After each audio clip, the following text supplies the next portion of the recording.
State senior men's kabaddi championship ജനുവരി 31, ഫെബ്രുവരി 1 തീയതികളിൽ നടക്കും.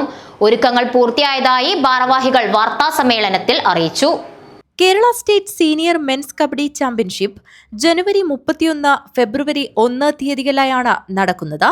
Kerala state kabaddi technical committee and shark friends arts and sports club സംയുക്തമായാണ് പരിപാടി സംഘടിപ്പിക്കുന്നത്. കേരളത്തിലെ 14 ജില്ലകളിൽ നിന്നും ജില്ലാ ചാമ്പ്യൻഷിപ്പിലൂടെ സെലക്ട് ചെയ്ത ടീമുകൾ മാറ്റുരയ്ക്കുന്ന ചാമ്പ്യൻഷിപ്പിൽ സംസ്ഥാനത്തിന്റെ വിവിധ ഭാഗങ്ങളിൽ നിന്നുള്ള കായിക താരങ്ങൾ പങ്കെടുക്കും. അതിൽ നിന്നും സെലക്ട് ചെയ്യപ്പെടുന്ന സ്റ്റേറ്റ് ടീം ഫെബ്രുവരി 18 നാഷണൽ കബഡി ചാമ്പ്യൻഷിപ്പിൽ മത്സരിക്കും. ഷാർക്ക് ഫ്രണ്ട്സ് ക്ലബ്ബ് കഴിഞ്ഞ 12 വർഷമായി പടന്നക്കാട് പ്രദേശത്തെ കായിക രംഗത്ത് ചെറുപ്പക്കാരെ വളരെയധികം പ്രോത്സാഹിപ്പിക്കുകയും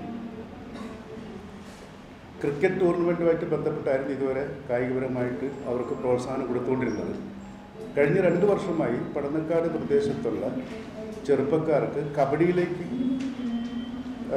ഫ്രണ്ട് ലൈവിലേക്ക് കൊണ്ടുവരേണ്ട ഭാഗമായിട്ട് എല്ലാ ദിവസവും പരിശീലനം കൊടുത്തുകൊണ്ട് അവരെ ജില്ലയിലെ വളരെ മികച്ച കുറേ ചെറുപ്പക്കാരെ വളർത്തിയെടുക്കാൻ കബഡിയിൽ കൂടി വളർത്തിയെടുക്കാൻ സാധിച്ചതിൻ്റെ ഭാഗമായിട്ട് കാഞ്ഞങ്ങാട്ട് നടന്ന വാർത്താസമ്മേളനത്തിൽ സംഘാടക സമിതി chairman Joy Joseph, general convener Pavithran Njanikkadavu, Kerala state kabaddi technical chairman Jagadeesh Kumble, working committee chairman Sathyan Padannakkad, Kerala state kabaddi technical committee state member T V. Balan, programme committee chairman Jayaraj Padannakkad, working committee vice chairman Vijesh Padannakkad, club secretary Krishnadev Padannakkad എന്നിവർ പങ്കെടുത്തു.